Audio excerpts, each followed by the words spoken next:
Now, let us talk about diversity in living world. Diversity means कितना ज़्यादा widespread है, living world में कितनी ज़्यादा varieties हैं. Let us talk about it. So, to study this, we have to study first what is a biodiversity. Now, biodiversity is the occurrence of different type of organisms on the earth. So, on the earth, the different type of organism, a wide variety, wide range of the organism, living organism is present, and that is constituting biodiversity. Getting? Then, till now, this is data from your NCERT again.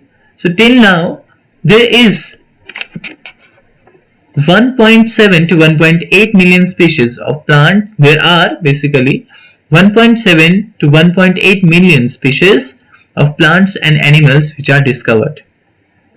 And out of this 1.7 and 1.7 to 8 million species, 1.25 are of animal, while 0.55 millions are of plants.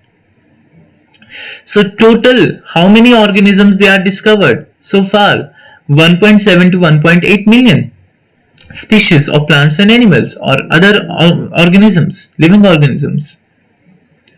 And out of these, 1.25 are only the animals. 1.25 millions are animals and 0.55 are plants, and rest may be bacteria or other organisms. In the animals, the maximum diversity is shown by the insects. In the animals, the maximum diversity it is shown by the insects, while in the plants, the maximum diversity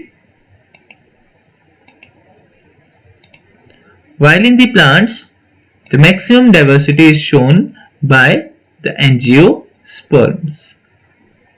The maximum diversity in the plants, it is shown by the flowering plants. They are the angiosperms, while out of 1.25 million animals, maximum they are insects.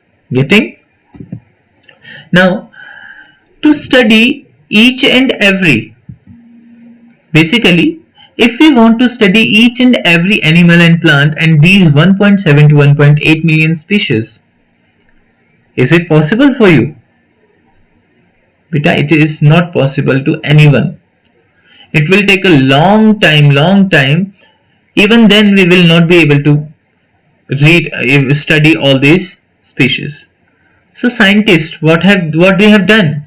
Scientists have divided these organisms, these 1.7 to 1.8 million species, into groups and subgroups on the basis of similarities and the similarities with respect to the characters, so that it is easy to study them, because common characters हैं, एक group में डाल दिया और कोई और के common character है उसको दूसरे ग्रुप में डाल दिया. अब जो सेम ग्रुप में है they are having similar character, it means the study is easy.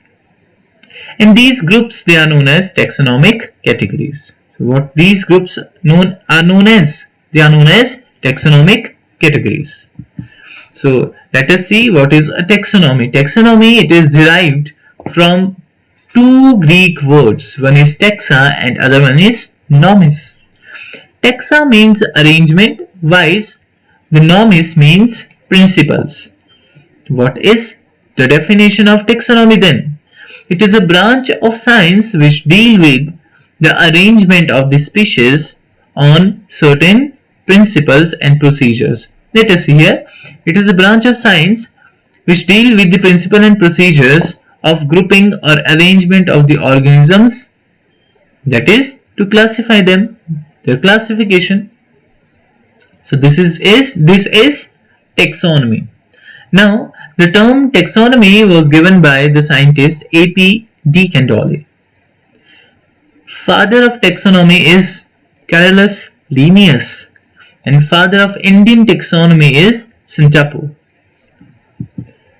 Then what are the basic elements of taxonomy?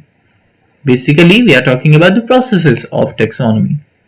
How do we classify the organism on the basis of the similarities and dissimilarities?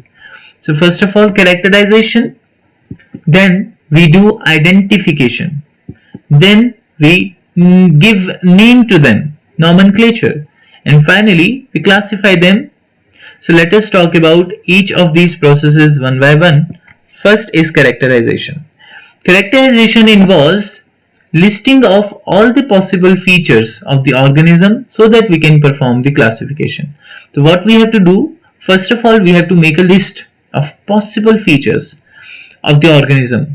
कोई organism मैंने देखा है, उसके जितने possible features हैं उनको मैंने note down कर दिया, किसी और के हैं किसी और के हैं, तो कुछ स्टैंडर्ड्स मान के लेके चल रहे हैं हम, और उन स्टैंडर्ड्स की हम क्या कर रहे हैं, पॉसिबल फीचर्स को लिस्ट आउट कर रहे हैं first of all. Then the characters which can be studied, on the basis of which we can make the list. किस बेसिस पे हम लिस्ट बनाएंगे, कौन कौन से कैरेक्टर्स की स्टडी करेंगे. तो the characters can be morphological characters. What are morphological characters? The external character, anatomical, the internal characters, the physiological characters. ठीक है, physiology is what? The internal things which are occurring, the reactions or the chemical reactions, all these catabolism, anabolism, सब कुछ जितना भी चल रहा है. Anatomical, internal organs की study करना, ठीक है ना, physiology को study करना उसकी. Then embryological means the developmental study from the fetal life, ठीक है. Cellular structures, what type of cellular structures are there, ठीक है. What type of cells are there, cytological structure is there also. You can use the term cytological instead of cellular structure also. So there are some other methods also. All these characters they are taken under consideration while we are listing the possible features. Okay. Then on the basis of characterization, taxonomy can be classified into two. One is classical and modern. The classical taxonomy basically involves only listing on the basis of morphological characters only, while modern it involves the characterization on the basis of all these features. All these features, if we are taking under consideration, we are talking about the modern taxonomy, while if we are talking about only the morphological characters, we are talking about the classical taxonomy. So classical taxonomy involves morphology, while the modern deals with the morphology, anatomy, physiology, cell structure, developmental studies, मतलब embryological studies, economic role of the organism in the habitat, ठीक है ना. All these characters are taken under consideration. Now identification. It is comparison of the characters or characteristics of the organism with already discovered group of organisms. So मान लो कोई आपने एक नया organism मिला है आपको, ठीक है. अब वो जो नया ऑर्गेनिज्म मिला है, आपने उसको क्या किया, उसके कैरेक्टराइजेशन, उसके कैरेक्टर्स को पहले लिस्ट आउट कर दिया, और फिर लिस्ट आउट करने के बाद में आपने कंपेयर किया with already discovered group of organism, या इंडिविजुअल ऑर्गेनिज्म हो सकता है या तो उसको ग्रुप में डाल दिया हो सकता है. तो उनके साथ में आपने क्या किया, उनको कंपेयर किया. अगर तो आपने सिमिलैरिटीज पाई तो you will place that new organism in the previous group, existing group, और if there is some new changes, new features, you will form a new group और वहां पे आप उसको प्लेस कर दोगे. फॉर एग्जांपल लेट अस से I am having 3 plant species X, Y and Z. So there are 3 plant species, that is X, Y and Z. ठीक है, they are already discovered species. So in a locality, ठीक है, you are obtaining a plant, that is plant T. So in a locality you have obtained the plant T, ठीक है. So you have to identify this.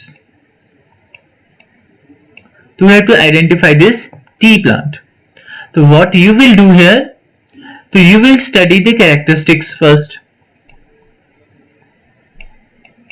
So you will study the characteristics of the plant first, इस T plant के, क्योंकि ये तो already known है ना.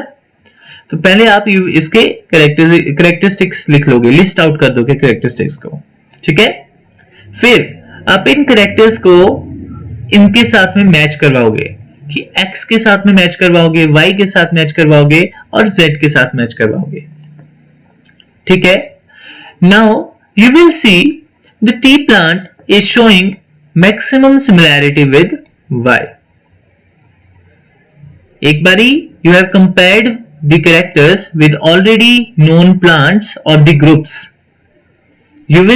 Now you are able to see the tea plant is showing maximum characters as they are present with the Y. So what you will say, this tea plant belongs to Y group or Y plant. तो tea plant जो था that is belonging to the species Y plant. So this is how you identify a plant.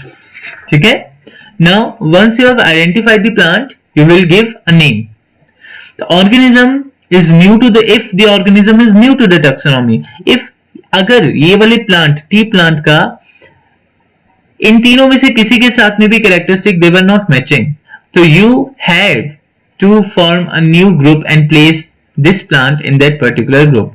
So if the organism is new to the taxonomy, then appropriate, specific and correct name is given to this organism on the basis of some specific rules and the characters or criteria.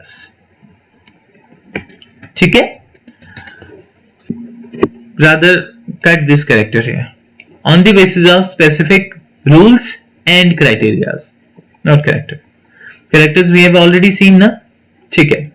Now or once you have given a name, you will classify it.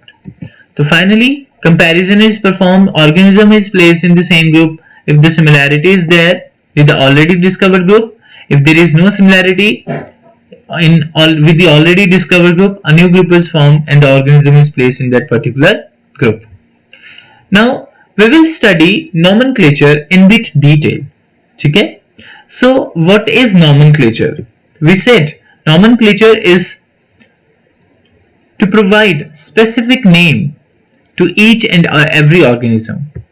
To nomenclature, it is providing specific distinguishing name to each and every organism.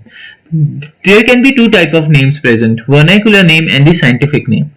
Basically what are the vernacular name? Vernacular name होते हैं कुछ local names and scientific names they are universal. Let us see. Vernacular names, they are the common name given by the local people in the common language. So do you think these are appropriate? It is appropriate to give vernacular name to the new plant species? I don't think so, because see, if you are discovering a plant and giving a name according to your local language, and if you are representing that plant in a national level, will the others which are coming from different states, they will be able to get the name of that plant? No, they will not be able to get. Why? Because that was in your local language. See, there are drawbacks. What are the drawbacks? It is not provided to each and every organism which are known to man. सबसे पहली बात है, vernacular name जो है वो हर एक organism को दिए ही नहीं गए हैं. इसका मतलब vernacular names they are not universal. They are name local names, common names given to some of the organism, not to all. Then these vernacular names, they cannot be used in communication among the scientists of different areas of country or out of the country because of different names. हो सकता है कि here in Dalhousie I am having a plant, I have named it as X. Similarly, same plant was discovered in Jammu Kashmir, or we can say the Punjab, or we can say some other place, and the name was given as per the local language for the same plant. Now I am representing the same plant, and those scientists, they are also representing the same plant but with a different name. So that is a bit confusing thing. Okay? So therefore we cannot utilize these vernacular name for the communication among the scientists. Let us see an example here. Rose in Hindi it is called as gulab. Okay. In Bangla it is called as golab, while in Tamil it is called as rajupa. See, एक ही flower है and having so many names, है ना? So it is not universal.